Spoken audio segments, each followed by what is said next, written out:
Love me to forget him. Synopsis.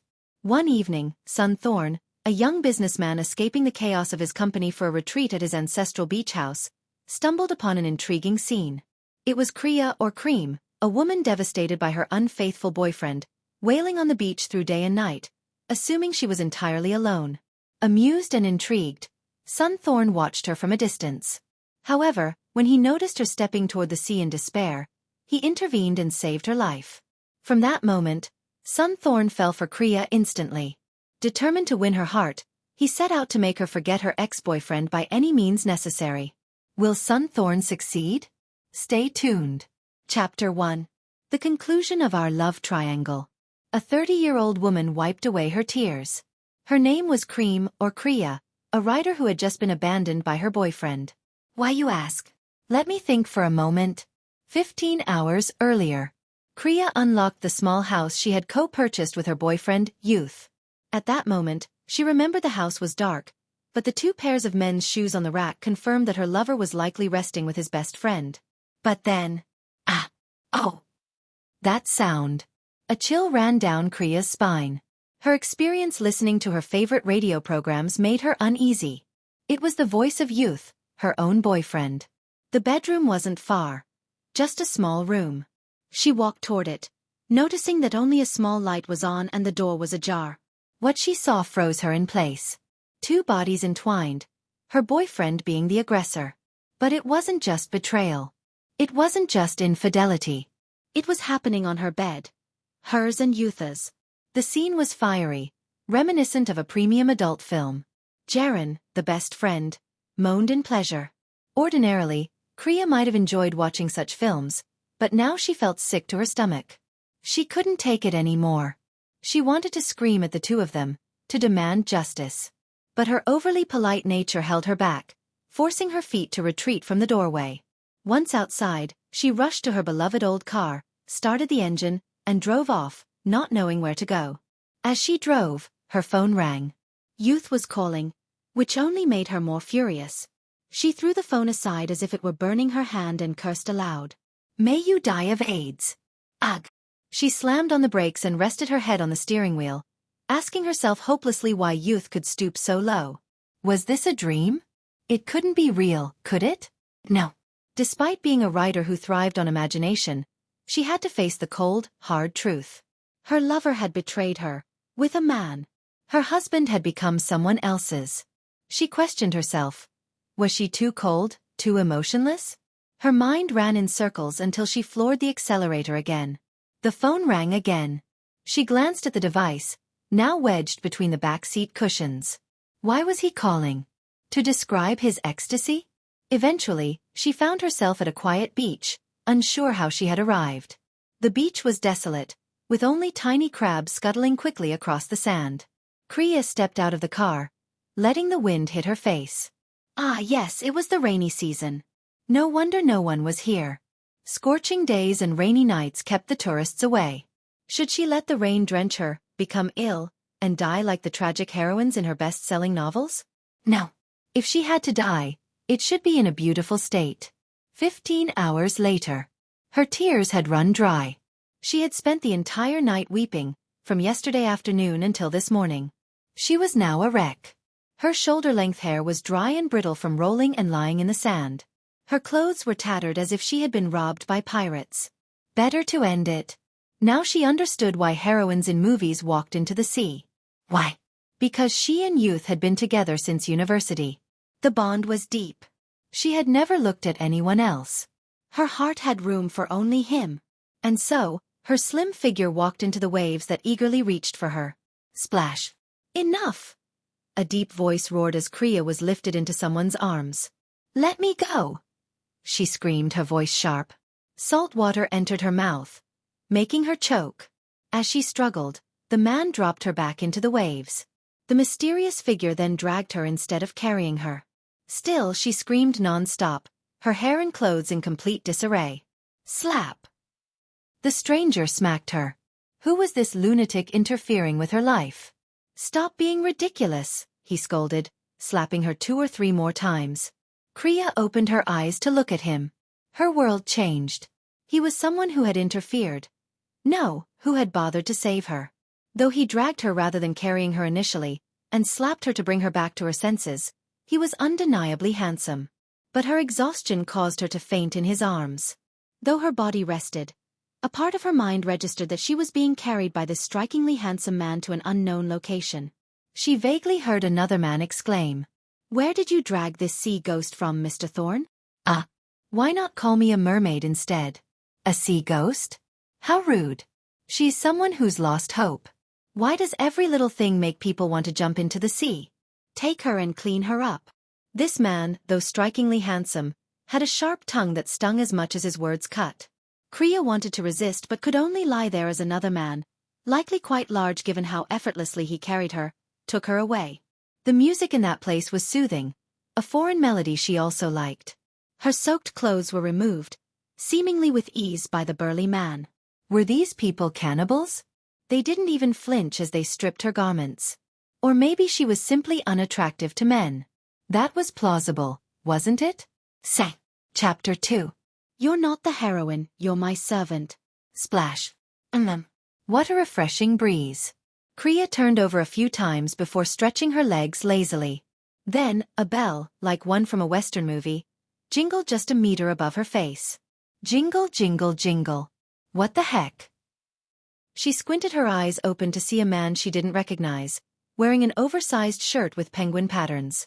How rude. Shaking a bell in someone else's bedroom. Bedroom? This room was sky blue, but her bedroom was peach. That color. The color of the bed she painstakingly paid off over 7 long months. Yes, the 20,000 baht mattress that the salesperson promised would never make her ache. Oh, absolutely. Those two had probably tested it thoroughly. Oh! She shot up and screamed, pulling at her unusually straight hair to release her frustration. "Did you brush my hair?" she asked the burly man, who nodded proudly. He had stopped jingling the bell for a moment. "Sure did. Massaged for 2 hours. My hands never disappoint. Where am I?" She glanced around. The bedroom was surrounded by clear glass walls, revealing the waves crashing against the rocks below. A little farther away was the spot where she had lost her mind yesterday. This man must have seen every embarrassing thing she did. She wasn't sure if that was good or bad luck. What? Looking down to jump again? That voice. Kriya immediately set her face in an indignant expression. Humph. Did he think being handsome gave him the right to say anything he pleased? "It's my business. You shouldn't interfere," she snapped. Sunthorn stifled a smile, exchanged a glance with his sole assistant, then looked back at her. "That matter ended yesterday. Now you owe me." Her mouth dropped open. This counted as a favor? "First things first, you should fold the blanket and tidy up." His face was neutral, but his gaze was sharp. "I don't like folding. And I'm going home anyway." Did he think he could boss Kriya around? Dream on. She quickly got up, opened the door, and descended the dizzyingly tall spiral staircase until she reached the ground floor. They didn't follow her. Feeling relieved that she wasn't being chased, she opened the large, intricately carved wooden door. The sunlight poured onto her face. The strange scent of cool, rainy season air mingled with the fragrance of peculiar trees.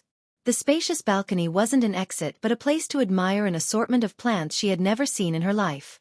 She walked to a white leather chair and sat down, feeling like a princess. Sunthorn followed at a leisurely pace, his presence calm and unhurried, unlike most people. "Nearly 2 decades of collecting and planting these here. Do you think they're beautiful?" he asked her. "They're stunning. I've never felt this peaceful before," Kriya admitted. The storm of anger she had toward youth seemed to subside noticeably. "I didn't see this house yesterday," she told him, her curiosity mild. After all, she had been too furious to notice much of anything. "If possible, we'd prefer no one meddled here. Even delivery people. I meet them at that old pavilion." He pointed, and she noticed a wooden pavilion in the distance. "Now that you've pointed it out, I see it." "That's odd." "It's odd if you think it is. If you don't, then it's not." His cryptic words didn't bother her. She was in a good mood and didn't want to ruin the atmosphere. "What do you do for a living?" she asked curiously. "I hold shares," he replied. "Just holding them. I don't even know where to put all the money." He sat across from her. What about you? A writer. Barely scraping by, she admitted softly, giving a weak smile. I like poetry and novels. What genre do you write? His expression turned serious, making her blush.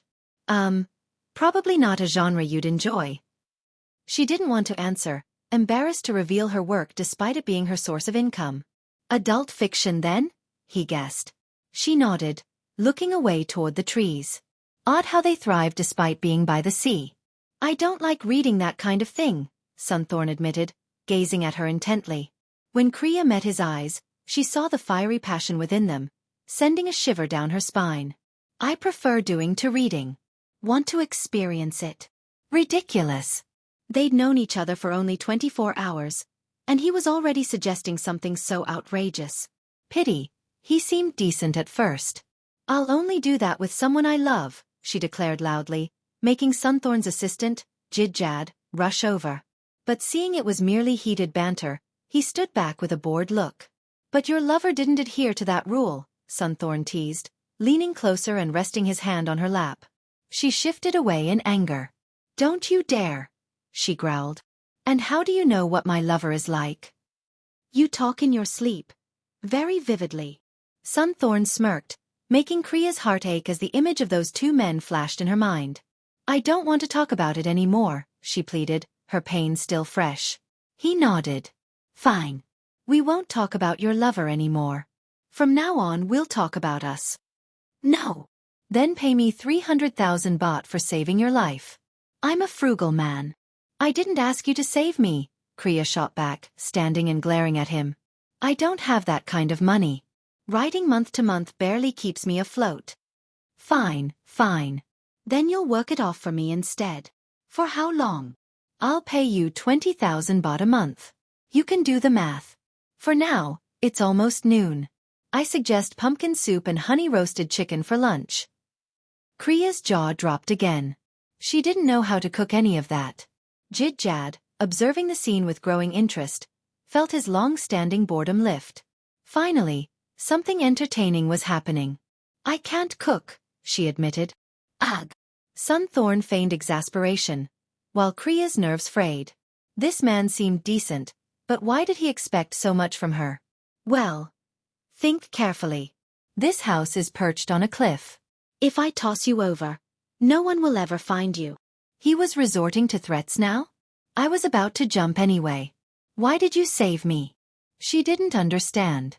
She really didn't. Chapter 3. Freedom. Back then and now are no longer the same. I prefer watching someone suffer slowly, Sunthorn declared. Was he serious? How could someone be so cruel? Fine, I'll go cook something. I can make fried eggs and fried chicken. Okay, if it's good, I might forgive you, he said nonchalantly. Sunthorn returned to his seat, tapping his fingers rhythmically on the table. Meanwhile, Jid-Jad gestured for Kriya to follow him to the kitchen. Right this way, he said. When they reached the kitchen, filled with both modern and vintage equipment, Kriya quickly turned to Sunthorn's assistant instead. Where's the exit? She asked abruptly. Excuse me. Jid-Jad raised an eyebrow, puzzled, until Kriya brandished a gleaming carving knife near his face. Whoa! Tell me now, or your Adam's apple will end up by your ankles. Kriya growled, stepping closer. The burly man hesitated, prompting her to grip the knife tighter and put on her fiercest expression. Will you talk or not? I'll talk. I'll talk. That way, the first door on the left. Jid-Jad shouted, pointing in the indicated direction with his eyes squeezed shut. Kriya glanced at where he was pointing and saw a large wooden door that blended seamlessly with the carved wall. Good. And I'm keeping the knife. She darted toward the door with her weapon.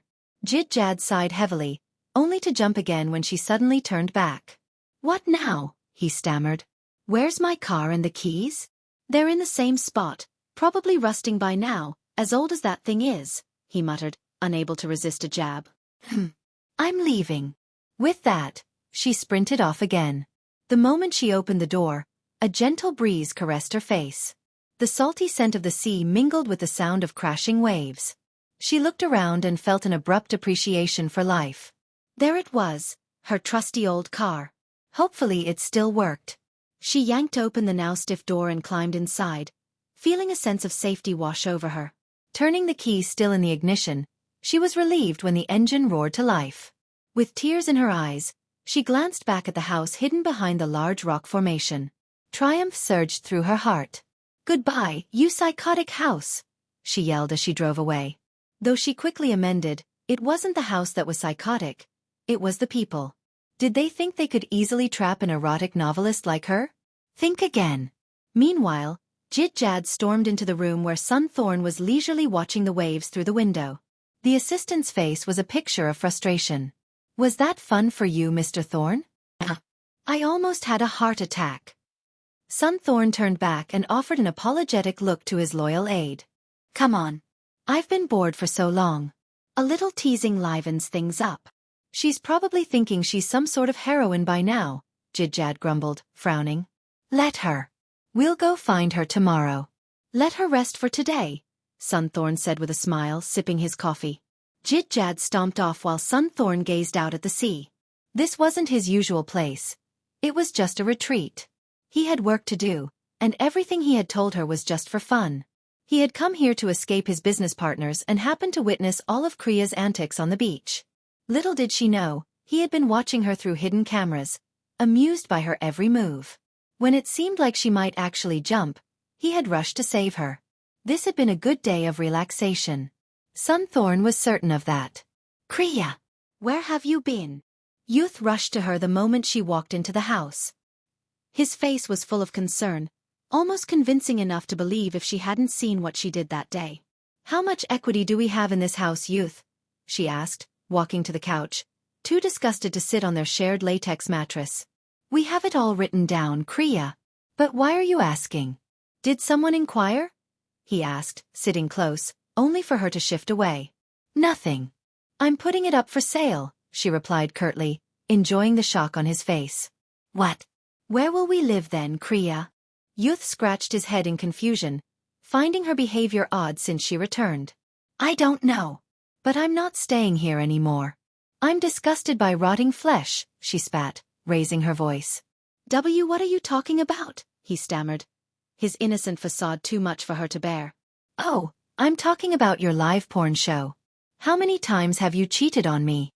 Youth's hands trembled, and he stuttered. Kriya. I mean. Well, I'm sorry. I was wrong." He collapsed to the floor, resting his head on her lap. In truth, it had been the first time, but those hidden feelings had lingered deep within him for a long time. It was a concealed yearning, a secret desire. Kriya wiped her tears away. Over 10 years together, and she did feel a sense of loss. But how could she stay when she felt so repulsed? "Can you stay with me? It's not because I'm afraid of being homeless. I love you. I'm sorry. I didn't even realize it." The bond they shared made her trembling hand stroke his hair, as she had done countless times before. Perhaps care didn't have to be reserved for lovers. But forgiving him wasn't something she could do right now. It was a matter of time. Chapter 4. Encounter. Kriya had a side job working at a plant shop. From Monday to Saturday, she helped a wealthy couple sell a variety of plants. Her wages were modest but enough to save a little. Writing, on the other hand, she did only when she was in the mood. It was hard to tell which was her main job and which was the side gig. "Kriya, go check over there. That looks like a big spender," Aunt Kim called out, even though she was already attending to another customer. "But go on. I'll handle this," Aunt Kim said, sparing no glance at her current customer, who appeared scruffy and unimpressive. Kriya had no choice but to comply. As soon as she stepped out from behind the bright leaves of the Christina tree, her eyes widened. Even though the man standing a few steps away smiled charmingly, it made her want to faint. "Do you have forget-me-nots for sale?" Sunthorn asked, dressed in a sharp suit, his tone playful yet polite. Kriya couldn't respond. She stood frozen until Uncle Meng came out to intervene. "Kriya, are you mute or what? The customer's asking something." Summoning her courage, Kriya finally managed to speak. Yes. Sorry about that. This way, please," she said, leading him toward the requested plant. Sunthorn smiled at the shop owner before following her. The forget-me-nots, also known as true love flowers, were placed in a shaded area to protect them from excessive sunlight. Sunthorn looked around, clearly satisfied. How many are you interested in? Kriya asked, pretending not to recognize him. Would 30 be enough to find true love? If she hadn't met him before, she might have thought he was flirting. But having fled from his house, she knew he was mocking her over her ex-boyfriend's betrayal. Kriya inhaled deeply. True love depends on destiny. No amount of money can guarantee it, she said softly, almost in a whisper. Brilliant! Sunthorn clapped his hands. So, you're interested in 30 plants? No, I'll pass, he said. What? Now Aunt Kim would surely think she wasn't taking her job seriously. You? Kriya growled, tempted to claw at his face. What's the matter? Uncle Meng rushed over. Sunthorn laughed heartily. I was just asking if this shop has the most expensive plants.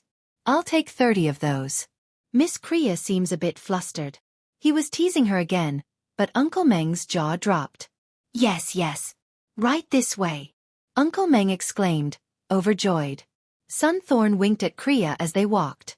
How much commission will they give you? He asked slyly. Not much, she muttered, worried the owners might overhear. Sunthorn looked disappointed. After purchasing the shop's most expensive plants, Sunthorn paid with a check, as the cash in his wallet wasn't enough. When he handed the check to the shop owner, Sunthorn also gave Kriya 3,000 baht in cash. The couple exchanged surprised glances. This is a tip. The commission comes from the shop, right? He confirmed. Kriya looked at him with gratitude, feeling slightly better. Yes, yes, absolutely. I'll even add a little extra, Uncle Meng agreed enthusiastically, eager to please. While waiting for the workers to load some of the plants into his car and arrange delivery for the rest, Sunthorn and Kriya walked and talked.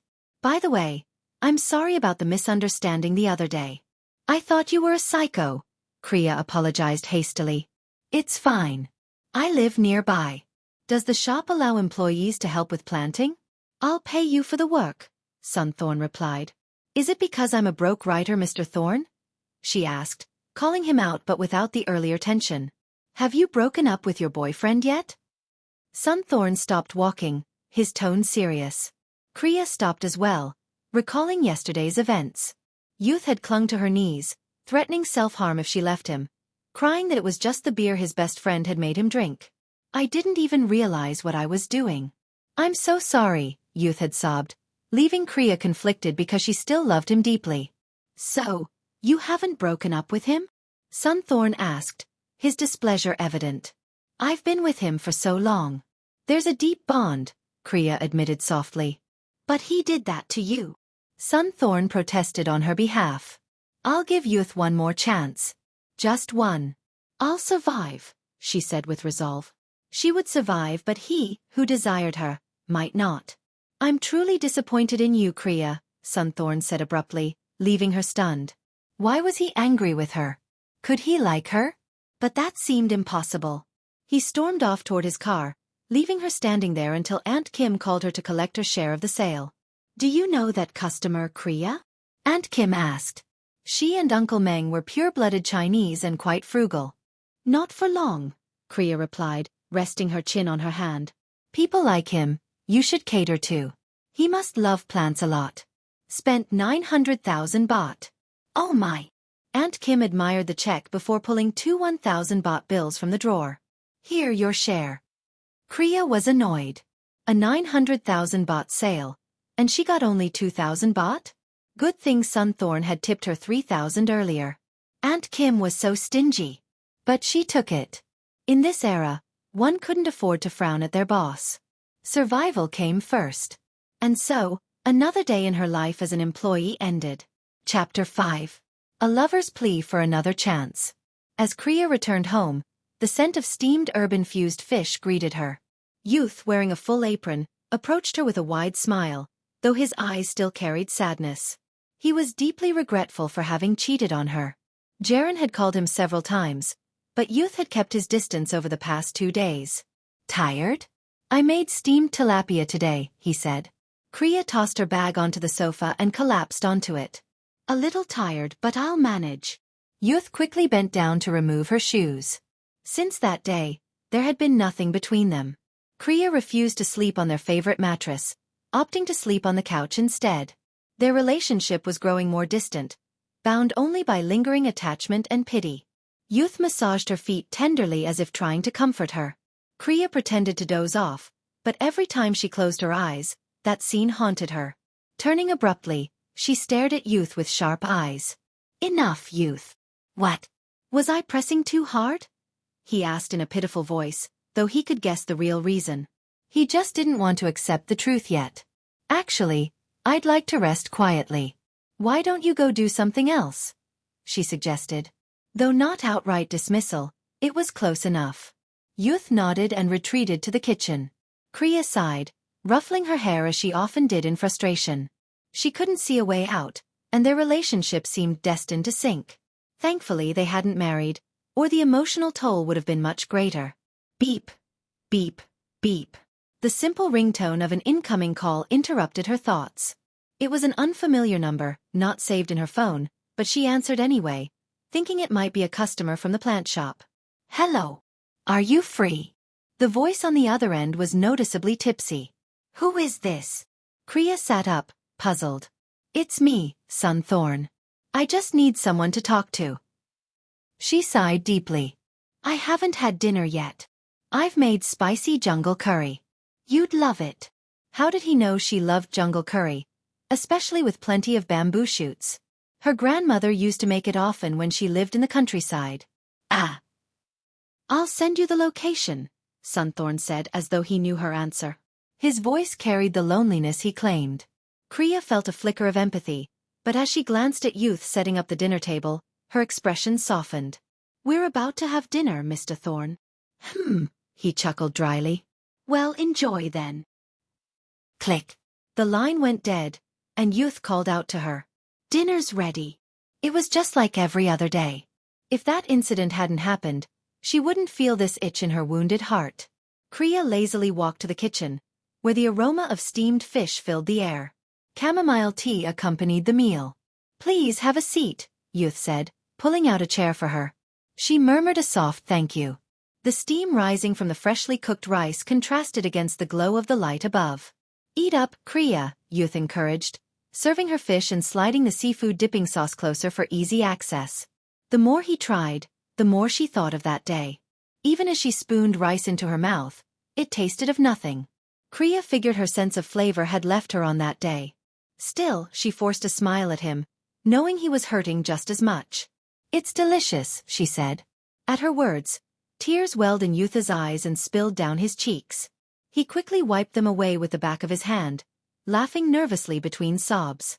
"Let's start over, Kriya." He lowered his head again, his hands trembling as he clutched his utensils. "Let's not dwell on it anymore. We'll forget that day," she reassured him. This was who she had always been, considerate to a fault, giving chances over and over, even when her own heart was bleeding. "Thank you for giving me another chance. I won't do it again," he vowed. That night marked a new beginning for the two of them. Yet, Kriya couldn't bear to let him touch her like before. As they prepared to sleep, Youth brought his pillow and blanket to the couch with her. Kriya frowned in confusion. "What are you doing, Youth?" "I thought I'd sleep out here." She assumed he wanted to swap sleeping arrangements, but Youth shook his head with a smile. "Let's sleep out here together, Kriya. You can see the stars more clearly from here." He placed his pillow on the floor beside the couch and lay down, gazing at the starry sky visible through the window. "It's cold down there," Kriya warned, concerned for him. "My paycheck comes tomorrow. We'll buy a new mattress," he replied. He knew she hated that mattress. Of course he knew. Even he felt pain every time he lay on it. How much worse must it have been for her, the one who had been betrayed? "All right," Kriya agreed, granting him another chance in her usual forgiving way. They smiled at each other as she lay on the couch and Youth on the floor, their hands linked in quiet happiness. But when Kriya closed her eyes, she dreamed of chaos. In her dream, Youth and Jaren were arguing. When she approached, Jaren pointed at her, hurling sharp insults. Why are you shamelessly interfering with our love, you ugly hag?" Kriya covered her mouth and ran in the opposite direction, only to collide with Sunthorn. He wiped her tears, and she clung to him. Youth followed and scolded her. You call me unfaithful, but what about you, Kriya? She thrashed in her sleep until Youth woke her. Kriya! Kriya! She opened her eyes to find him staring at her with concern. Were you dreaming about that again? He asked. Instead of answering, she broke down, crying uncontrollably.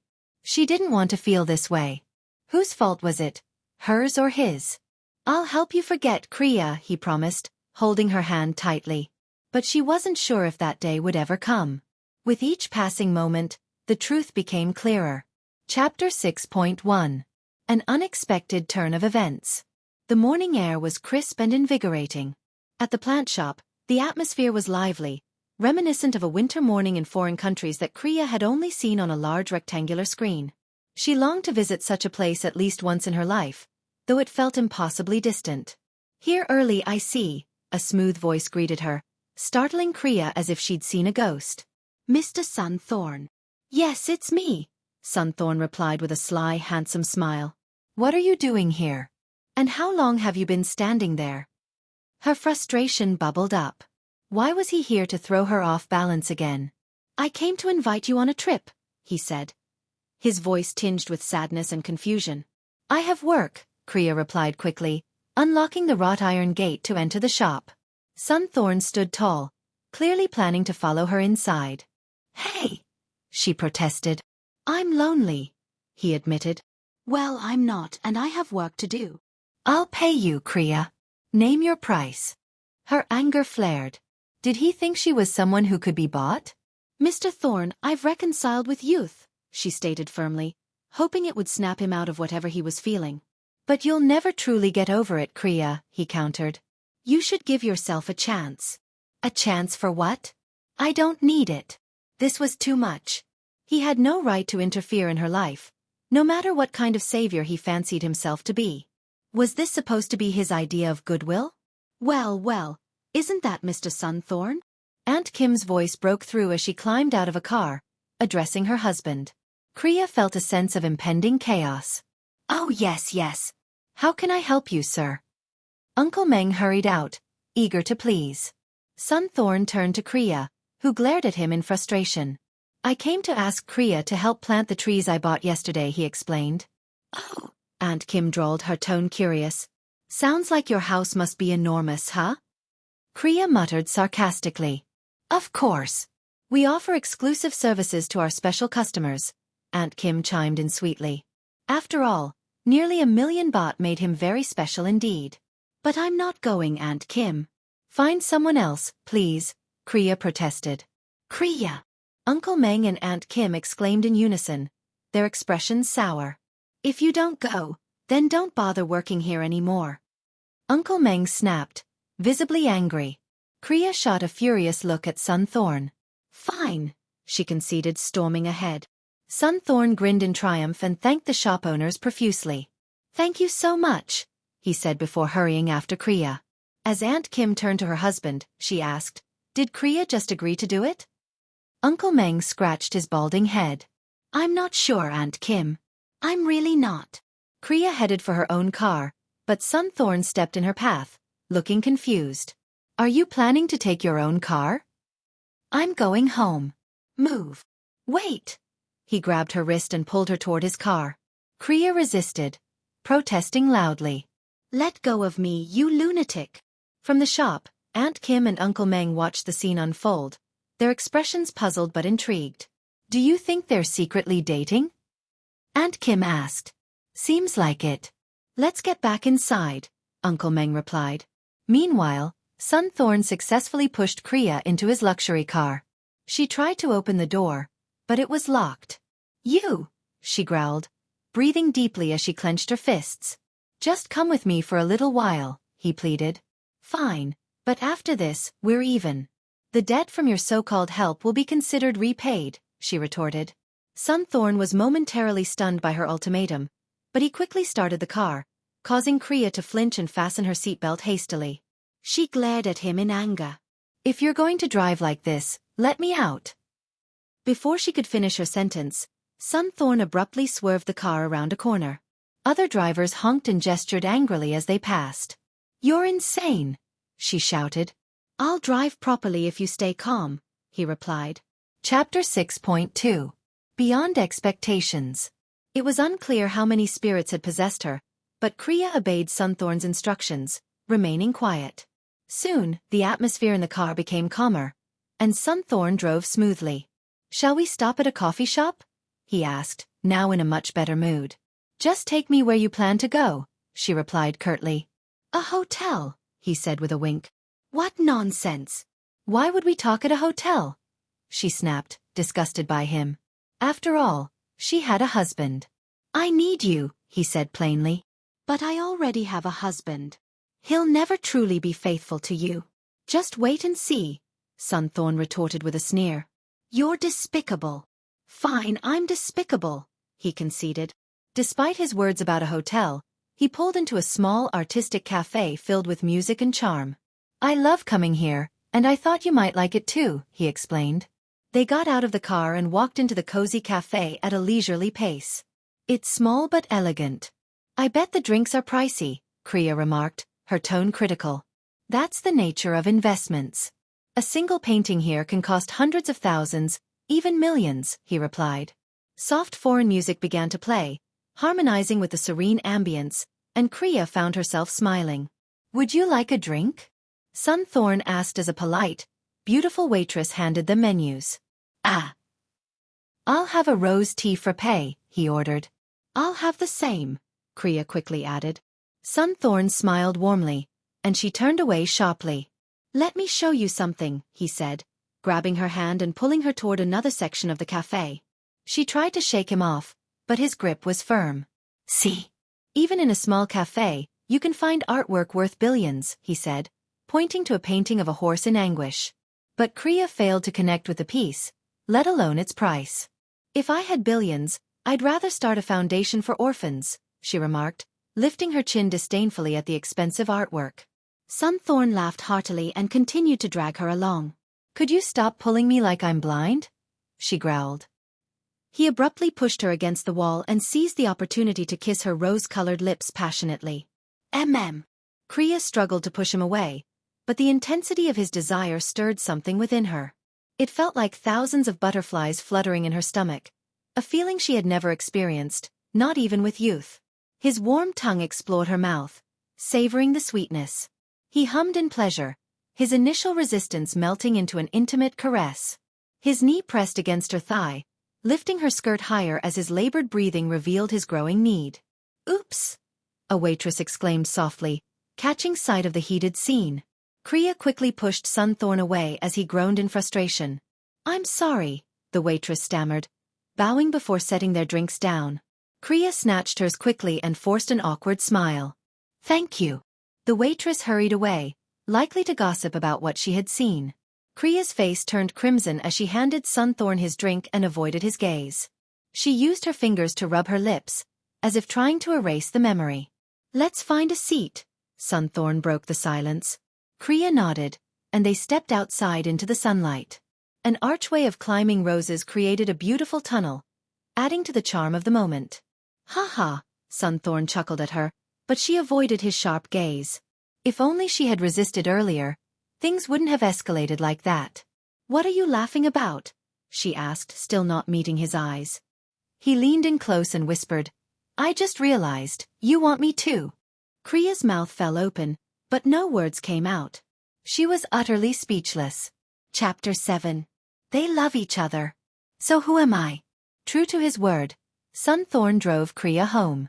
The small house, once a love nest for her in youth, had become a nightmare masked as a pleasant dream between the two of them.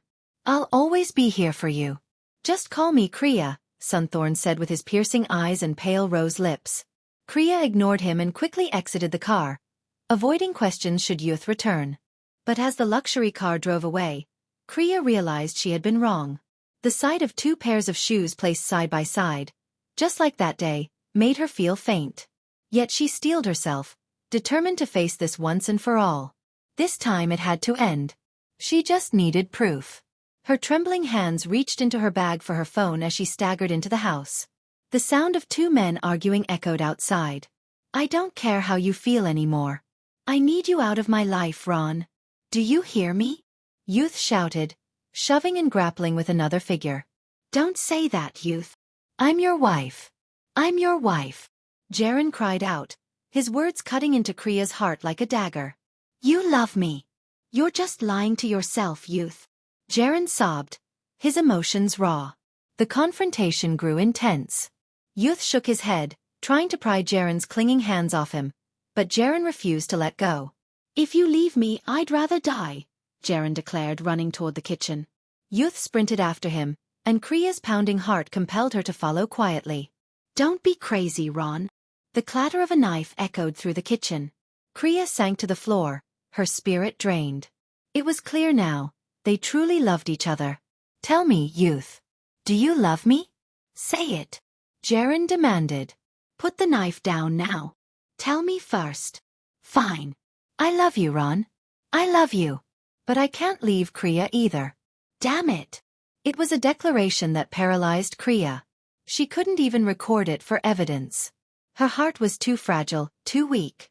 The two men embraced, their tensions resolved, and the gleaming knife was discarded. There was no longer any doubt. Kriya would step aside from this love triangle. As she walked past them, a hollow shell of herself, Jaren held Youth tighter. Youth remained oblivious that Kriya had heard everything. She left the house, wandering down the street barefoot. Her car had been parked at the plant shop since the morning. She'd planned to take the bus tomorrow, but now everything felt adrift. As she aimlessly walked, her phone vibrated with an incoming call. It was Sunthorn. She declined it. But moments later, the familiar luxury car screeched to a halt beside her. Screech. The window rolled down, revealing Sunthorn's concerned face. He smiled gently and spoke softly. "Let's go." Kriya yanked the door open, flinging herself inside. The door slammed shut with a loud thud. Sunthorn didn't mind. He simply smiled. "Where to?" he asked, his mood far brighter than hers. "Hell, for all I care," she growled. He stomped on the accelerator, pushing the car past the speed limit. Kriya screamed in protest. The police car's sirens wailed, signaling him to pull over. Sunthorn sighed in annoyance. "You were driving over the speed limit." "Please follow me to the station," the officer said, reaching for his notebook. But Sunthorn extended a thick wad of cash, causing the officer to pause. "Take this and treat your wife to something nice," Sunthorn offered. The officer quickly pocketed the bribe, and the luxury car sped away as if nothing had happened. "How about now? Feeling better?" Sunthorn asked casually. Kriya stared out the window, her silence filled with pain. Then, her phone buzzed again, signaling a new message. "Hey, are you done with work? Come pick me up, and we'll go mattress shopping together." Tears welled up in her eyes. "Kriya wishes you and Ron the best. I overheard everything earlier. I'm not angry, truly." As she typed, her tears flowed freely. Sunthorn glanced at her, worried. His free hand rested on her shoulder, offering silent comfort. Her slender fingers pressed, send. Moments later, a flood of excuses and explanations arrived. She cried harder and shut off her phone. "Let's find someplace peaceful, Kriya," Sunthorn said gently. She didn't respond, letting him drive. Tears rolled down her cheeks as she sobbed herself into an exhausted sleep. The scent of salt filled Kriya's dreams. The sea was always her refuge in sorrow. But this wasn't a dream. Sunthorn had brought her here, reclining her seat to let her rest while he walked along the shore, the sunset casting a warm glow. When Kriya woke, she squinted out at him. He had rolled up his pants and shirt sleeves to let the sand touch his feet freely. The sun was setting, painting the horizon with colors of hope. She told herself to leave her sorrows behind and embrace the possibility of something new. Yes, she was teaching herself. Kriya. Chapter 8. A return visit. "Welcome back to our warm and cozy mansion," Jad exclaimed with a deep bow at the grand doorway. As Kriya stepped forward, the burly man still flinched slightly, unable to forget her boldness from their previous encounter. "I'm sorry, Jad, for my earlier rudeness," Kriya said quickly, shaking his hand with a disarming smile.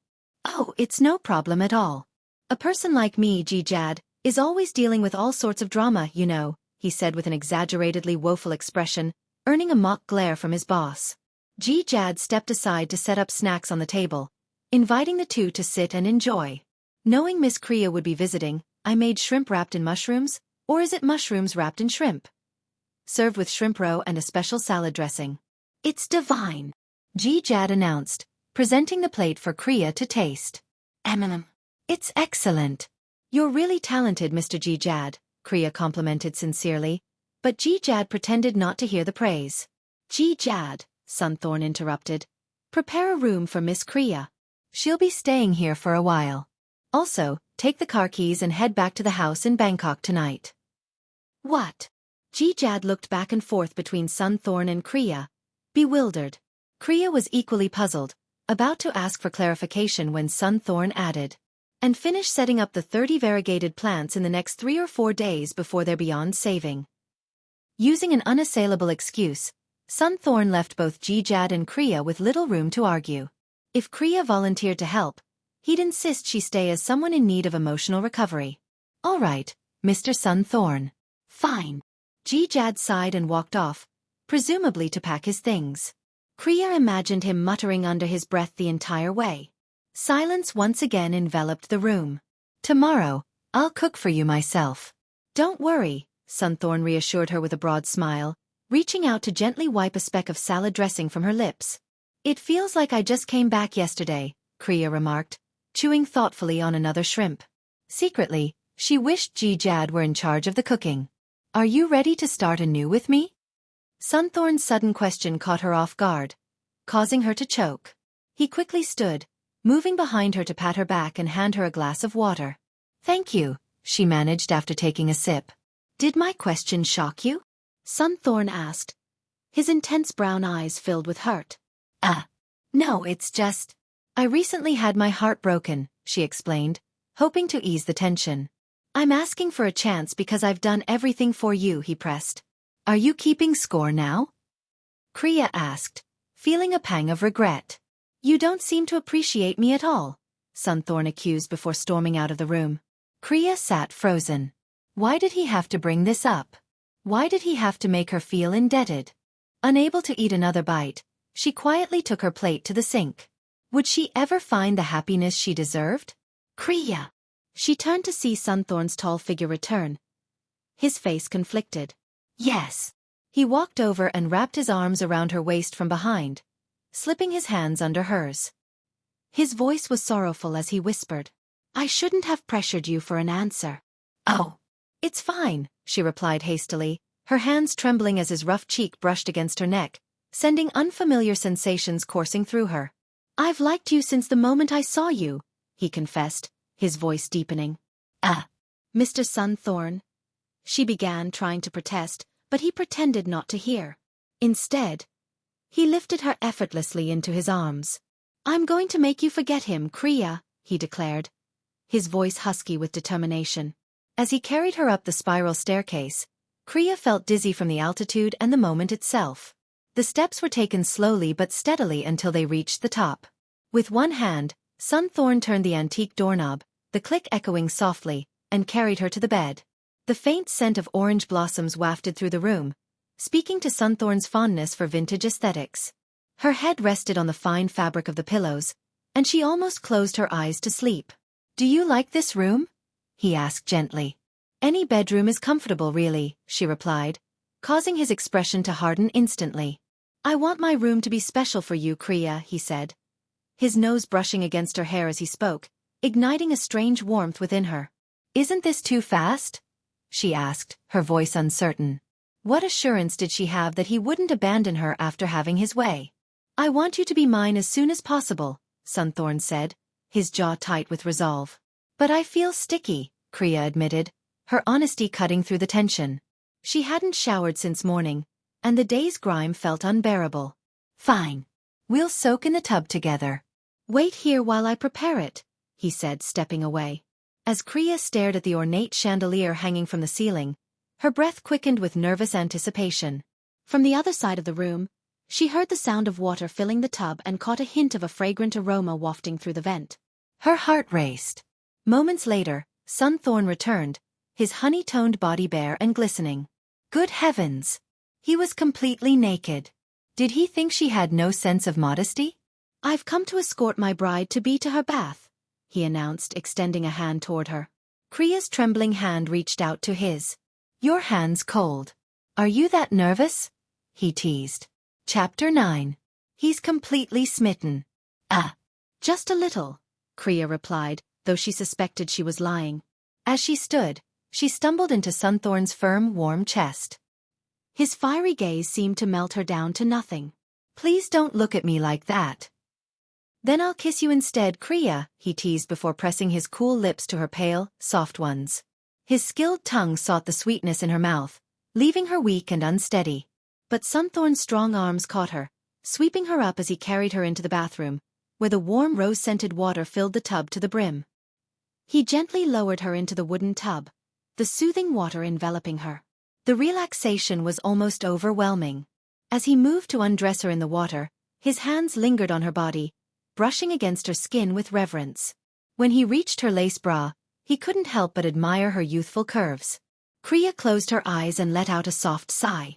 The scents and sensations made her forget the heavy burdens of the day, focusing only on the present. Your skin is beautiful, so soft, Sunthorn murmured, his praise making her blush deeply. She found herself comparing this moment to her past with youth. Despite their long relationship, it had never felt this exhilarating. Was it the familiarity that dulled such feelings over time? Finally, Sunthorn stepped into the tub with her. He held a loofah in one hand, ready to help her bathe. Kriya felt awkward sharing a bath with someone she barely knew, though he kept professing his affection for her. Could you scrub my back for me? He asked politely, handing her the loofah and some mild soap. Kriya nodded shyly. He leaned forward against the edge of the tub, awaiting her touch. Her hands moved hesitantly across his well-maintained back. It was clear he took excellent care of himself. Harder, please. I like it rougher, he instructed, his voice calm. She pressed a little harder, leaving red streaks across his skin. Alarmed, she gasped. Oh no, I'm sorry. I like it. Keep going, he said, his voice tinged with pleasure. Kriya's eyebrows shot up. If it had been her, the sting would have been unbearable. Was Sunthorn a masochist, someone who enjoyed pain in intimate settings? Would she end up being mistreated if she stayed with him? I can't continue, she stammered, her nerves getting the better of her. Sunthorn turned suddenly, pulling her naked body into his arms. His fiery kiss sent her heart racing, leaving her breathless. Mr. Thorn, she stuttered when he finally released her. Yes, he replied, his tone teasing as he grinned at her. You scared me. Please don't do that again, she pleaded, her voice trembling. Don't you like a bit of excitement? Like being blindfolded with your own bra, your hands and feet tied to a beam. Oh, stop. The more he spoke, the more her imagination ran wild. Chapter 10. Suspicion. The first light of a new day painted a beautiful scene for Kriya and Sunthorn. He had helped her bathe and dress before taking her on a boat ride to enjoy the perfect weather. I'm so sleepy, and my whole body aches, Kriya groaned, resting her head on his shoulder. Sunthorn ruffled her hair playfully. Sleepyhead. Of course, you're sore after riding me that hard, he teased, laughing. Kriya's face turned crimson with embarrassment. Reflecting on the previous night, she realized he wasn't wrong. She had completely let go of her inhibitions, but it was his intensity that had driven her wild. Well, it's your fault for looking at me like that, she retorted, pouting. What look? He asked innocently before stealing a kiss on her cheek. Breakfast was already laid out, a simple spread of sandwiches and several fried eggs. If you're tired, eat up for some energy, my dear, he coaxed, guiding her to the chair with such care that Kriya almost wanted to stay here forever. You're making me so confused, she said, glancing at the boat's edge as it rocked gently with the sea's rhythm. A soft breeze carried a sense of calm. Why is that? Sunthorn asked, handing her a sandwich and some eggs, clearly puzzled. I'm afraid I'll suffer because I'm falling for you, she admitted, her voice barely audible. It was a happiness tinged with paranoia.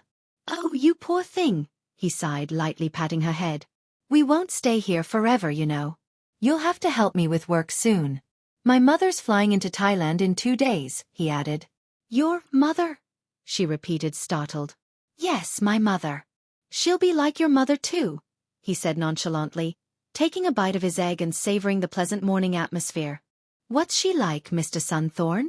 Kriya's stomach churned at the thought. Her experiences with Yutha's mother had been unpleasant, but it hadn't mattered much since they had avoided living near her in Bangkok. She's a bit particular, likes to nag, and always asks when I'm finally going to settle down, he replied with a wide grin. I see. Kriya's face fell, and she lost her appetite. Have you had a lot of women in your life? Sunthorn tilted his head, amused by her question. I've had a few, but none like you. Now there's no escaping for me, he said, trying to reassure her. Yet, Kriya didn't feel entirely at ease. It was true. He was a wealthy businessman who could buy anything he wanted.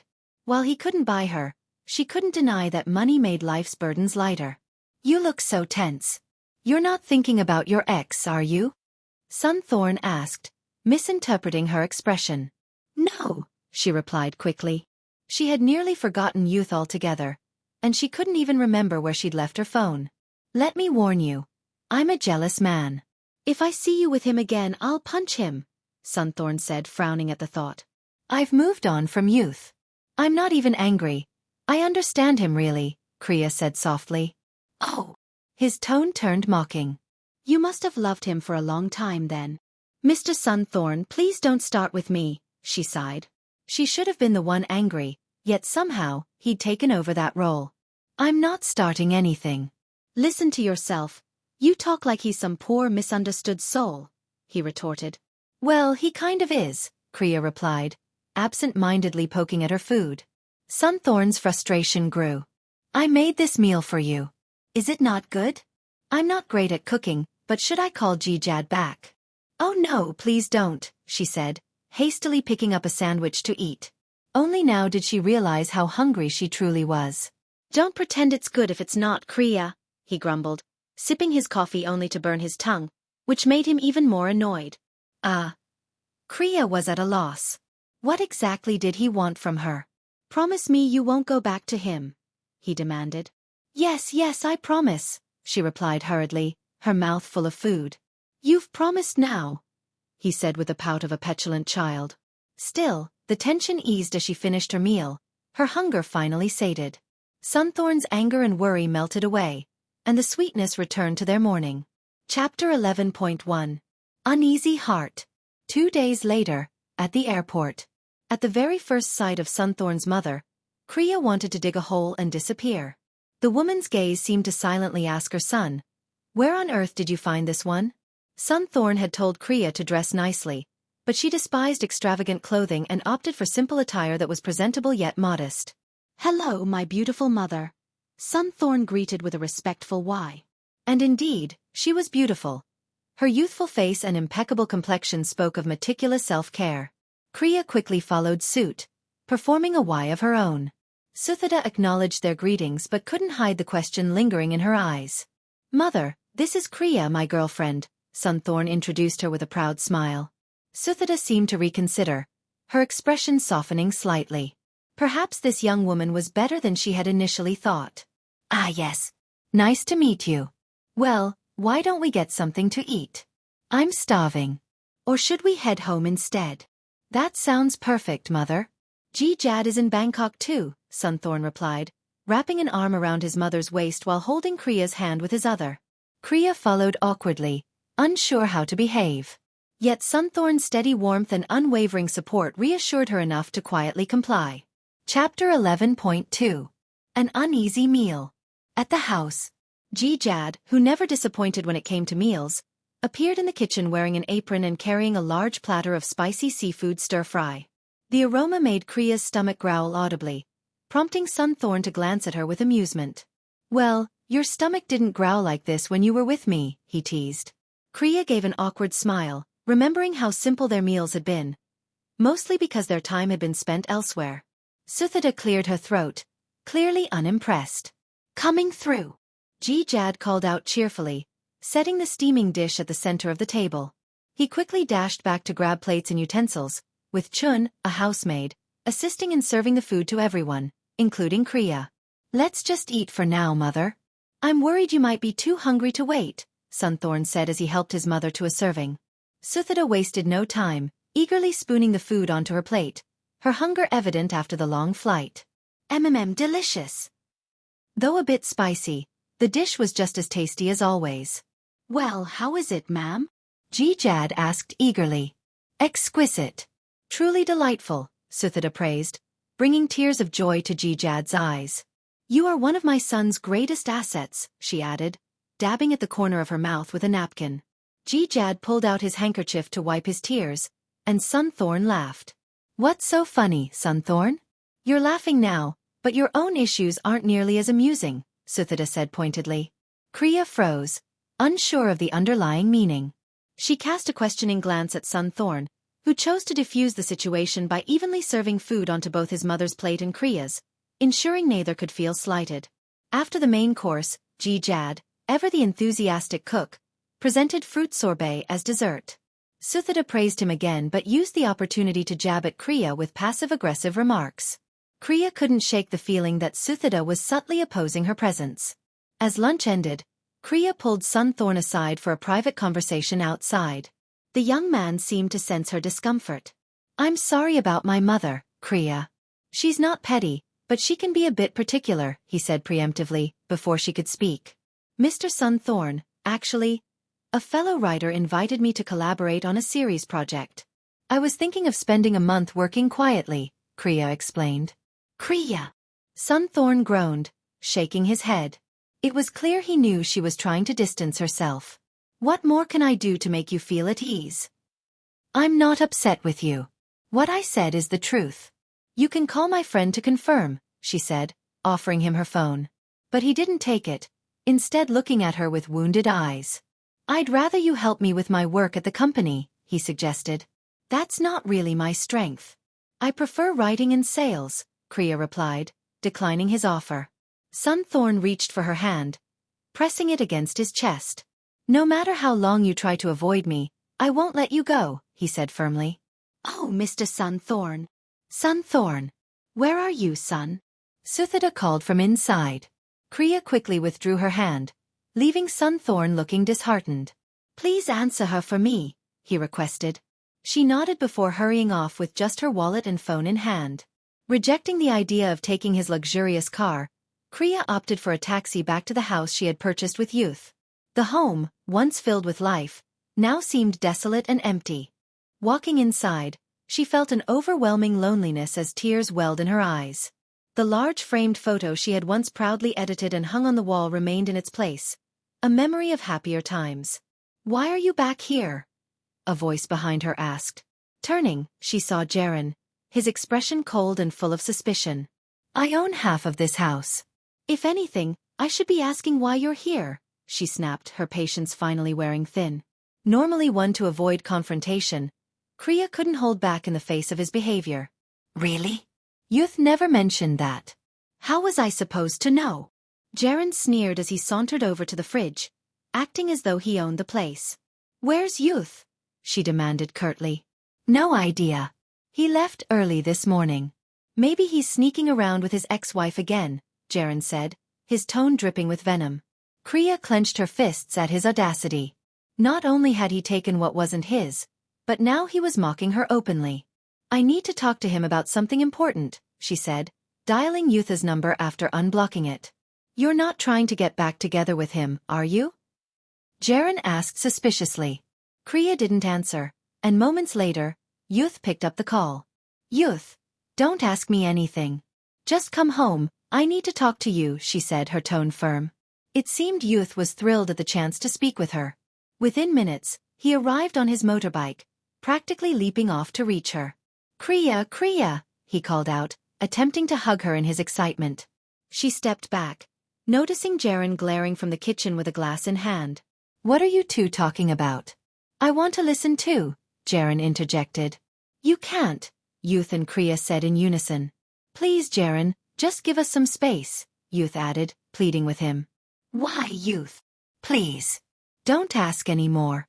Just leave us for a moment," Youth said, dragging Jaren outside before locking the door. "Youth. Youth. Open this door right now." Jaren banged on the door in frustration. Youth shook his head, exhausted, before taking Kriya's arm and leading her to a quieter corner. She let him guide her but pulled away once they stopped. "Youth. I want to sell the house," Kriya stated plainly. His face fell, tears filling his eyes. Kriya turned away, unwilling to meet his gaze.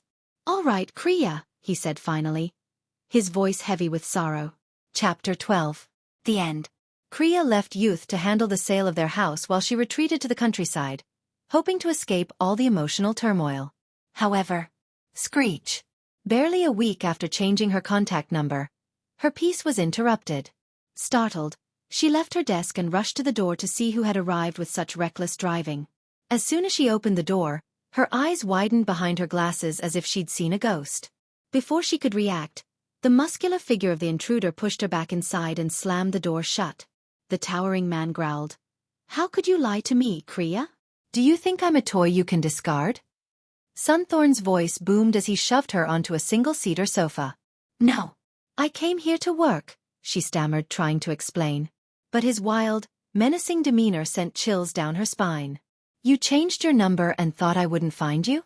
Think again," he sneered, stepping closer. I was wrong. "I'm sorry," she pleaded, backing away until her back hit her desk. Desperately, she used her hands to create space between them. "I haven't saved my work yet. Can we talk over there?" she bargained. "Talk? You think I came here to talk?" he snapped, narrowing his eyes. "Then why are you here?" she whispered, trembling. Horrifying headlines about jealous men harming their wives flashed through her mind. Before she could think further, her body was lifted effortlessly off the ground. She screamed as Sunthorn carried her to her 5-foot-wide flatbed and tossed her down. The impact knocked the wind out of her. "Ugh!" she groaned, curling up in pain. "I'm sorry, I lost my temper," he said, kneeling beside her and pulling her into an apologetic embrace. Despite his anger, his longing and concern for her were evident. "You're insane!" "Hick!" she cried, tears streaming down her face. "Yes, I am," he admitted. "Crazy in love with you. And yet you ran away without a word." His pale lips trembled as his own tears welled up. "Your mother doesn't like me. I had no choice but to leave," she confessed, her voice barely audible. Sunthorn shook his head. "Did you just assume that, Kriya? If she hated you, why would she give me this ring to propose to you?" He pulled out a small velvet box and opened it, revealing an old-fashioned gold band. Simple yet meaningful, it was the only piece of jewelry Kriya remembered seeing when they picked his mother up from the airport. Kriya's eyes widened, but she remained skeptical. This was her wedding ring, Kriya, the symbol of her one true love. "When she saw how much I loved you, she gave it to me so I could find you," he explained. Tears welled in her eyes. Had she misunderstood everything? "Where is your mother now?" she asked softly. "Not now, Kriya. First, we need to settle this," he said, placing the ring back into the box. He began removing his clothes with alarming speed, his expression still clouded with frustration. "Why, no. I already said I'm sorry," she cried, scrambling to escape. But her efforts were futile against his strength. "Don't run from your punishment," he growled, his voice husky as he pushed her back onto the bed. He lay beside her, pulling her close and planting a kiss on her forehead, his passion palpable. Kriya trembled under his touch. This night would leave a lasting mark. "Do you love me?" he asked between labored breaths. "Do I have to answer now?" she murmured, barely able to keep her eyes open. "Yes." "Is it that hard to say?" he asked, pouting like a child. "Fine. I love you, even if you're possessive and bossy," she finally admitted. "Good." Sunthorn smiled and reached for something. When Kriya opened her eyes again, she saw the ring already on her finger. "If we love each other, we should get married. Don't you agree?" he said smugly. "Such a surprise," she retorted sarcastically, only to be silenced by a deep breath-stealing kiss. "Talk back and I'll punish you," he teased. "And if you're wrong," she countered, "then I'll let you punish me, however you like. As many times as you want," he laughed, pulling her into another embrace. "Crazy man. Crazy for you. Let's get married and visit my mother," he said. "All right, let's go," she said, attempting to rise, only to be pulled back into his arms. "We still have 2 more rounds to go." "No rush," he whispered mischievously. "What?" she gasped, her eyes wide. "Punishment, of course." Haha. She knew she'd show up at his mother's house looking like a zombie. But deep down, she didn't mind. She loved him more than she wanted to admit. He had captured her heart completely, erasing all else from her mind. He had won her over.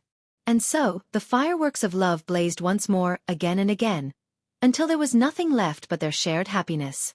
Subscribe now for more interesting stories.